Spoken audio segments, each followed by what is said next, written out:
जय Hind. Class 10 JAC board आप लोग के लिए जो है हम प्रीवियस ईयर प्रश्न लेकर आए हैं सामाजिक विज्ञान का।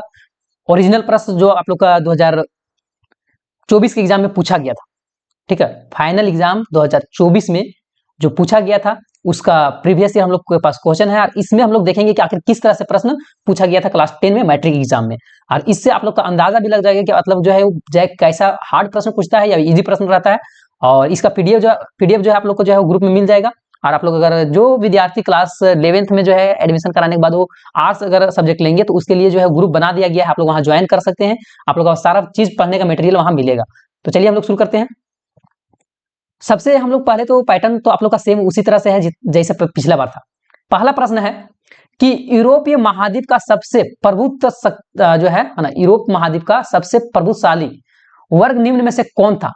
सामाजिक और राजनीतिक रूप से जो है जमीन का मालिक था वो लोग। देखिए प्रश्न क्या बोला है कि यूरोप महाद्वीप का सबसे प्रभुशाली वर्ग जो था वो कौन था, जो कि सामाजिक और राजनीतिक रूप से जो है जमीन का जो है वो मालिक था, ना, मतलब जमीन का मालिकाना हक उसका। तो इसका आंसर हो जाएगा वो कुलीन वर्ग, है ना, बी नंबर कुलीन वर्ग। नेक्स्ट है दूसरा कि 1834 में प्रसा के पहल पर एक सीमा शुल्क बना था जिसको हम लोग जलवेराइन के नाम से जानते हैं। और इस संघ में अधिकांश कौन से राष्ट्र जो थे वो शामिल थे? तो अधिकांश जो इसमें जर्मन राज्य जो है वो शामिल थे, है ना। 1834 में प्रसा के पहल में जो है एक सीमा शुल्क बनाया गया था जलवेराइन, उसमें जर्मन राष्ट्र जो थे वो ज्यादा शामिल थे। प्रारंभ से ही फ्रांसीसी क्रांतिकारियों ने किस प्रकार के कदम उठाए? शुरू से स्टार्टिंग से ही जो है फ्रांसीसी क्रांतिकारी लोग जो था उसके किस प्रकार का जो है कदम उठाया जिससे कि फ्रांसीसी लोग में जो है एक सामूहिक पहचान का भावना जो है वो पैदा हो सके, मतलब जो है सब कोई एक ही है इस चीज का भावना जो है पैदा करने के लिए। तो एक संयुक्त समुदाय का विचार पर बल दिया गया। एक नया फ्रांसीसी झंडा तिरंगा चुना गया था और ये स्टेट जनरल का चुनाव सक्रिय नागरिक के समूह में किया गया था। इनमें से सभी डी नंबर ये सही आंसर हो जाएगा। चौथा प्रश्न है कि 1920 के दशक की शुरुआत में एक उग्र गुरीला गुडेम की पहाड़ियां पर फैल गया। गुडेम जो है भारत के किस राज्य में स्थित है ना? गुडेम भारत के कहां है? तो आंध्र प्रदेश में जो है वो गुडेम स्थित है। 5वां नंबर से हम लोग देखेंगे इधर कि अवध किसान सभा का गठन किसने अवध किसान सभा का गठन करने का उद्देश्य क्या था? अवध में किसान सभा का गठन किया गया था। मेन कारण उसका क्या था? तो मेन कारण जो था वो लगान को कम करना पहला, दूसरा जो है बेगार को समाप्त करना, तीसरा जमींदार का बहिष्कार करना। तो इनमें से सभी हो जाएगा। नेक्स्ट है कि भारत से अफीम का निर्यात कहां किया जाता था? भारत से जो है अफीम कहां भेजा जाता था? पुर्तगाल, चीन। तो चीन में भेजा जाता था। अब आगे है ब्रिटेन वुड्स सम्मेलन में अंतरराष्ट्रीय मुद्रा कोष की स्थापना किन उद्देश्य को पूरा करने के लिए जो है वो किया गया था? जी हाँ, तो वैश्विक मौद्रिक सहयोग को बढ़ावा देने के लिए, उच्च रोजगार और सतत आर्थिक विकास को बढ़ावा देने के लिए, वित्तीय स्थिरता को सुरक्षित करने के लिए। तो इनमें से सभी इसका सही आंसर हो जाएगा। नेक्स्ट है, देखिए प्रश्न बहुत इजी पूछता है, आप लोग को नहीं सोचेगा बहुत हार्ड प्रश्न आएगा। बस खाली आप लोग जो है वीडियो को देखते रहिए और इसमें समझते रहिए कि मतलब जो है प्रश्न कैसा कैसा आ सकता है। मशीन उद्योग के युग से पहले अंतरराष्ट्रीय कपड़ा बाजार में किस देश का जो है वो रेशमी और सूती उत्पादों की ही दबदबा रहा था, है ना? तो भारत का जो है बहुत दबदबा था।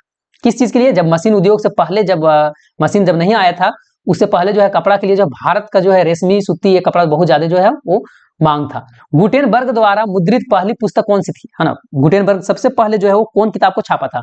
तो बाइबल, है ना, इसको प्रिंट किया था सबसे पहले। नेक्स्ट है कि भारत में सबसे पहले प्रिंटिंग प्रेस की स्थापना किसके द्वारा किया गया था, है ना? भारत में जो है प्रिंटिंग प्रेस छपाई वाला जो है सबसे पहले कौन लाया था? तो पुर्तगाली मिशनरी हो जाएगा। नेक्स्ट 11 नंबर में कि निम्न में से कौन दो ज्वलनशील गैसों हाइड्रोजन और ऑक्सीजन का यौगिक है तथा वह ऊर्जा का मुख्य स्रोत भी बन सकता है और है? तो जल है ना? जल जो है क्या, दो ज्वलनशील हाइड्रोजन ऑक्सीजन ये दोनों गैस से मिलकर जो है जल बनता है।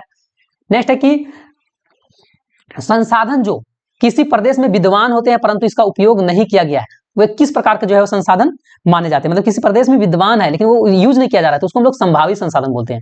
नेक्स्ट है कि हमारे देश में निम्नलिखित में से कौन सा स्थान शीत मरुस्थल के रूप में जाना जाता है? शीत मरुस्थल के रूप में हम लोग का देश में कौन सा स्थान जाना जाता है? तो लद्दाख, है ना? लद्दाख को जो शीत मरुस्थल के रूप में जाना जाता है। नेक्स्ट है बांधवगढ़ राष्ट्रीय उद्यान भारत के किस राज्य में है? बांधवगढ़ भारत के किस राज्य में स्थित है? जी हाँ, तो ये हो जाएगा बांधवगढ़। एक मिनट, बांधवगढ़ गढ़ राष्ट्रीय उद्यान भारत के किस राज्य में स्थित है? बांधवगढ़ पश्चिम बंगाल, राजस्थान, उत्तराखंड। महात्मा गांधी थी, कहाँ से होगा? महात्मा गांधी नहीं होगा ना। हाँ, कमेंट जरा सा इसको आप कीजिए तो, है ना, कमेंट कीजिएगा। और जहां तक बांधवगढ़ बांध की बात नहीं, राष्ट्रीय उद्यान की बात किया जा रहा है, तो पश्चिम बंगाल या फिर तो उत्तराखंड, ये दोनों में से कहीं होगा। आप लोग कमेंट जरूर एक बार कीजिएगा। निम्नलिखित में किनका मानना था कि बहुउद्देशीय परियोजना के चलते भारत की कृषि और ग्रामीण अर्थव्यवस्था, औद्योगिक और नगरीकरण अर्थव्यवस्था समन्वित रूप से जो है वो विकास करेगी? 15 नंबर, तो इसका हो जाएगा डॉक्टर जवाहरलाल नेहरू हो जाएगा। ठीक है, जवाहरलाल नेहरू, पंडित जवाहरलाल नेहरू। नेक्स्ट है, जल का महत्व संसाधन के रूप में समझते हुए राष्ट्रीय जल संसाधन के द्वारा जो प्रथम राष्ट्रीय जल नीति जो है वो किस वर्ष लगाया गया था? राष्ट्रीय जल नीति तो 1987 में। भारत के किस प्रकार, है ना, भारत में किस प्रकार का कॉफी पैदा की जाती है जो अपने गुणवत्ता के लिए पूरा दुनिया में विख्यात है? मतलब अपना भारत में किस प्रकार का कॉफी पैदा किया जाता है जो कि पूरा का पूरा दुनिया में जो है वो बहुत फेमस है? तो अरेबिका। अब नेक्स्ट हम लोग देख लेंगे यहां से 18 नंबर से, मैग्नेटाइट खनिज का सर्वोच्च विशेषता क्या होती है ना? मैग्नेटाइट जो खनिज होता है उसका सबसे अच्छा, तो यह सर्वोच्च प्रकार का लोहा है, इसमें 70% लोहांश होता है, तो यह सर्वश्रेष्ठ चुंबकीय भी है, तो इनमें से सभी हो जाएगा। मरमुगाव पतन भारत के किस राज्य में स्थित है? मरमुगाव पतन है, तो ये जो है वो गोवा में है। नेक्स्ट है कि सरकार को उत्तरदायी बनाने के लिए निम्नलिखित में से अपनी भूमिका निभाता है ना? सरकार को उत्तरदायी बनाना है, तो इसके लिए निम्न में से कौन जो है अपना पूरा 100% जो है भूमिका निभाता है? जनता, राष्ट्रपति या स्थानीय सरकार, या इनमें से सभी कोई? तो 20 नंबर, तो इसका हो जाएगा जनता, है ना। निम्न में से किस प्रकार की व्यवस्था केंद्रीय सरकार राज्य सरकार को कुछ खास करने का आदेश नहीं दे सकता? मतलब जो केंद्र सरकार है वो राज्य सरकार को कुछ खास करने का आदेश नहीं दे सकता। ये किस तरह में होता है? तो संघीय में ही होता है। नेक्स्ट है कि अमेरिका समाज की आंतरिक समस्या के मामले में अंतरराष्ट्रीय मंच किसने उठाया था? है ना, ये प्रश्न है। तो टॉमी स्मिथ और जॉन कार्लोस। शायद ये चैप्टर हट भी गया होगा शायद, जहां तक लग रहा है। 1998 में ब्रिटेन की सरकार और नेशनलिस्टों के बीच में किस प्रकार का समझौता हुआ जिसमें दोनों पक्षों में जो है हिंसक आंदोलन और रहा और बंद करने की बात जो है वो स्वीकार किया गया? तो 27 का हो जाएगा डी नंबर, शांति समझौता। नेक्स्ट है कि विश्व में किस प्रकार की विभिन्नताएं आज बड़ी व्यापक से जो है वो चल रहा है ना? तो विश्व में, पूरा दुनिया में जो है वो बहुत बड़ा जो है व्यापक चल रहा है, तो राजनीति, धार्मिक, जातीय, इनमें से सभी हो जाएगा। नेक्स्ट है कि स्वर्गीय काशीराम के नेतृत्व में 1984 में किस पार्टी का जो है वो गठन किया गया था? तो इसका हो जाएगा बहुजन समाज पार्टी। नेक्स्ट है कि 26 नंबर कि किसी विशेष वर्ग में उत्पादित किस प्रकार की वस्तुओं को कुल राष्ट्रीय उत्पादन की संख्या दी जाती है? 26 नंबर 26 नंबर हो जाएगा आपका, किसी विशेष वर्ग में उत्पादित किसी एक प्रकार, है ना, किस एक प्रकार का जो है वो वस्तु को कुल राष्ट्रीय उत्पादन में संज्ञा देता है, तो सभी अंतिम वस्तुओं और सेवाओं का, अंतिम वाला। नेक्स्ट है मुद्रा का प्राथमिक कार्य क्या है? तो इसका सबसे पहला काम जो है मुद्रा के थ्रू जो होता है वो विनिमय का माध्यम है। कोई चीज हम लोग खरीदते हैं, सरकार द्वारा अवरोधों और प्रतिबंध को हटा लेने के हम लोग क्या बोलते हैं? तो उदारीकरण कहते हैं। 29 नंबर है कि भारत में सकल घरेलू उत्पाद का एक बड़ा भाग कौन सा क्षेत्र जो है वो प्रदान करता है? तो देखिए जीडीपी के लिए जो है वो अभी जो है फिलहाल तो वो सेवा क्षेत्र है, तृतीय क्षेत्र। और लास्ट प्रश्न है कि भारत का राष्ट्रीय उपभोक्ता दिवस जब कब मनाया जाता है? भारत में राष्ट्रीय उपभोक्ता दिवस, जी हाँ, कब मनाया जाता है? तो 24 दिसंबर को। तो ये ऑब्जेक्टिव था। इसी प्रकार जो है वो सब्जेक्टिव को हम लोग देख लेते हैं, आखिर क्या क्या प्रश्न है, तो है ना, एक ही वीडियो में देख लेते हैं, लंबा हो जाए तो हो जाए, लेकिन सब देख लेंगे, ठीक है। राष्ट्रवाद क्या है, या फिर तो राष्ट्रवाद से आप क्या समझते हैं, है ना? तो राष्ट्रवाद क्या है? तो किसी एक समुदाय द्वारा अपने मसूदायों संदर्भ में, देखिए राष्ट्रवाद क्या है कि अपने देश के प्रति प्रेम भावना को ही जो है वो राष्ट्रवाद कहते हैं, है ना। राष्ट्रवाद क्या है? तो अपने देश के प्रति प्रेम भावना को जो है वो राष्ट्रवाद कहा जाता है, सिंपल सा वर्ड में। चौरा चोरी कांड क्या है? तो चौरा चोरी कांड जो है उत्तर प्रदेश के गोरखपुर के पास एक कस्बा में हुआ था, और ये वर्तमान में जो है वो तहसील है, और जहां की 4 फरवरी 1922 को जो है वो असहयोग आंदोलन पर जो है पुलिसकर्मी जो थे वो विरोध करने लगे और सरकार की एक पुलिस चौकी को जो है वो आग लगा दिया जाता है और उसमें जो है 22 कर्मचारी पुलिस भी रहता है और वो सब जिंदा ही जल जाता है। बहुउद्देशीय नदी घाटी परियोजना किस प्रकार से लाभप्रद है? तो बहुउद्देशीय परियोजना का उद्देश्य क्या क्या है? तो इसको हम लोग जल भंडार कर सकते हैं, बाढ़ को रोकने में सहायता हो सकता है, जल से विद्युत उत्पादन कर सकते हैं, नहर से नौका का परिवहन कर सकते हैं और मछली भी पाल सकते हैं। ये सब फायदा है। पॉइंट पर लिखिएगा आप लोग तो ज्यादा नंबर मिलेगा।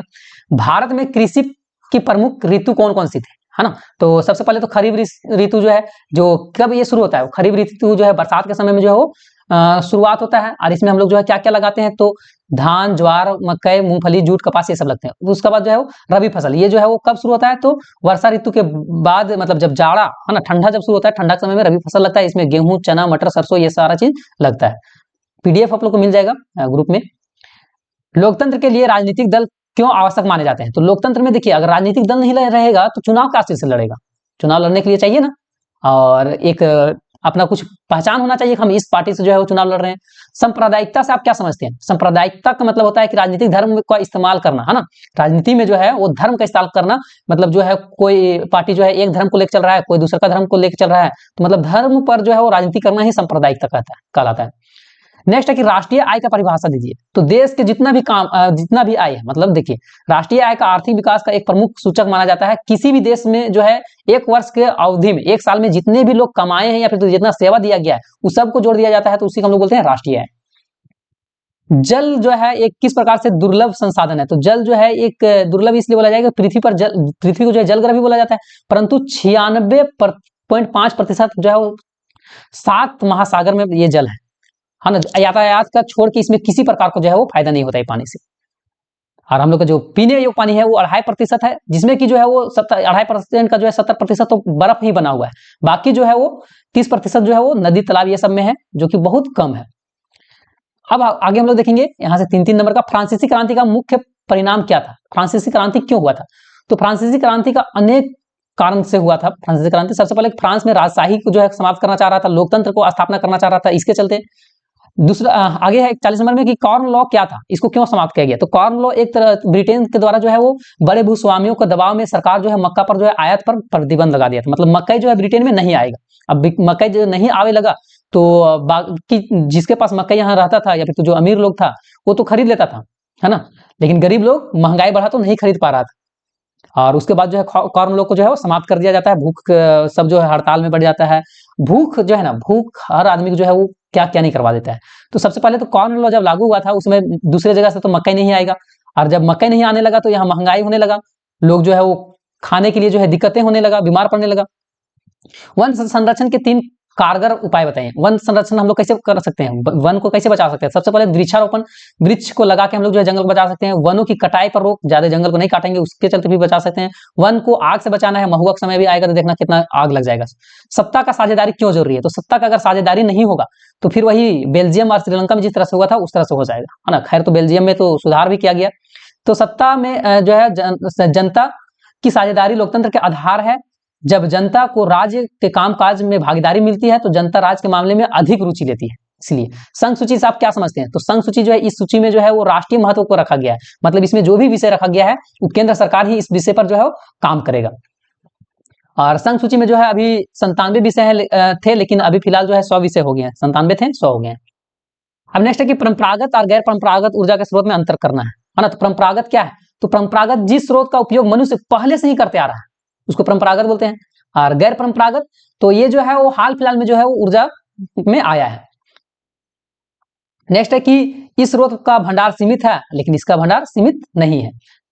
तो इस तरह से आप लोग अंतर देख लीजिएगा, पॉइंट बना बना के लिखा हुआ है, बहुत इजी भी है। भारत में उपभोक्ता आंदोलन की शुरुआत किन कारणों से हुआ था? तो भारत में उपभोक्ता आंदोलन जो है ये उपभोक्ता का असंतोष के कारण स्टार्टिंग हुआ था। उपभोक्ता लोग जो है वो खुश नहीं था, उसके चलते ये शुरुआत हुआ था।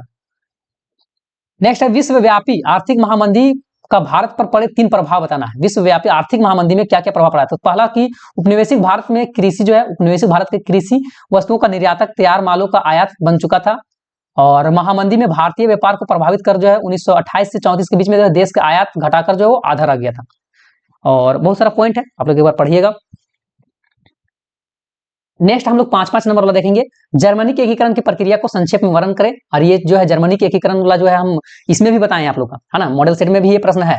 तो जर्मनी जो था एकीकरण की इसका प्रक्रिया देखिए, सबसे पहले कि प्रसा ने राष्ट्रीय एकीकरण के लिए इस आंदोलन का नेतृत्व संभाला था और इसे जो है वो नया दिशा भी दिया था, ठीक है।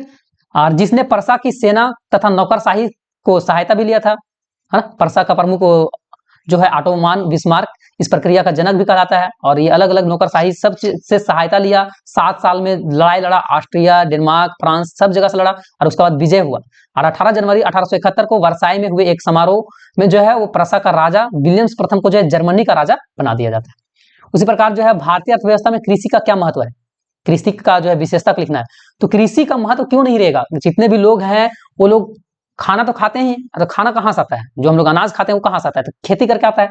तो इसलिए बोला जाता है कि भारतीय अर्थव्यवस्था में कृषि का बहुत महत्व है और कृषि के जो है विशेषता वो अलग अलग विशेषता है कि यह देश के आर्थिक जीवन का प्राण है ना। देश अगर जब कृषि किया जाएगा तभी जो है वो देश के लोग खाएंगे, तभी देश आगे बढ़ेगा। नेक्स्ट है दबाव समूह और राजनीतिक दल आपसी संबंधों का स्वरूप कैसे होता है। दबाव समूह और राजनीतिक दल जो है आपसी समूह आपस में एक दूसरे से मिलकर रहता है, तो ये किस तरह से पॉसिबल हो पाता है, तो इसका भी पॉइंट है, आप लोग एक बार वीडियो को रोक के पढ़िएगा जरूर। अब 52 नंबर है, 50 छूट गया ना। हाँ, भारतीय अर्थव्यवस्था के विकास में तृतीय क्षेत्र का कोई महत्वपूर्ण भूमिका नहीं निभा रहा है, क्या आप इससे सहमत है? बिल्कुल नहीं। भारतीय अर्थव्यवस्था में क्या तृतीय क्षेत्र कोई भूमिका नहीं, अभी के डेट में जो है वो तृतीय क्षेत्र के चलते ही जो है भारत में अर्थव्यवस्था अच्छा है ना। सेवा क्षेत्र जो है सबसे ज्यादा जो है गतिविधियां जो है इंपोर्टेंस देता है। G77 से आप लोग क्या समझते हैं? G77 ब्रिटेन वुड्स के जुड़वा संतानों की प्रक्रिया किस आधार पर कहा जा सकता है, व्याख्या करें। तो इसको जो है G77 जो है वो एक विकासशील देशों का संगठन है और ये इसमें जो है मुख्यतः एशिया तथा अफ्रीका में स्वतंत्र राष्ट्र है और इसमें जो है 20वीं शताब्दी के अंतिम 5 से 6 दशक में साम्राज्यवादी जो है वो देशों का मुक्ति मिली हुई थी। लास्ट प्रश्न है 52 नंबर, ये तो पक्का आने वाला है। एक जो है वो मैप दे देगा और बोलेगा कि गन्ना कहाँ ज्यादा होता है, तो उत्तर प्रदेश में। चाय कहाँ ज्यादा होता है, तो असम में, है ना। उसी तरह से कहवा कहाँ होता है, रबड़ कहाँ होता है, तंबाकू कहाँ होता है, कौन कौन क्षेत्र में, उसको दर्शाना है इस तरह मैप में।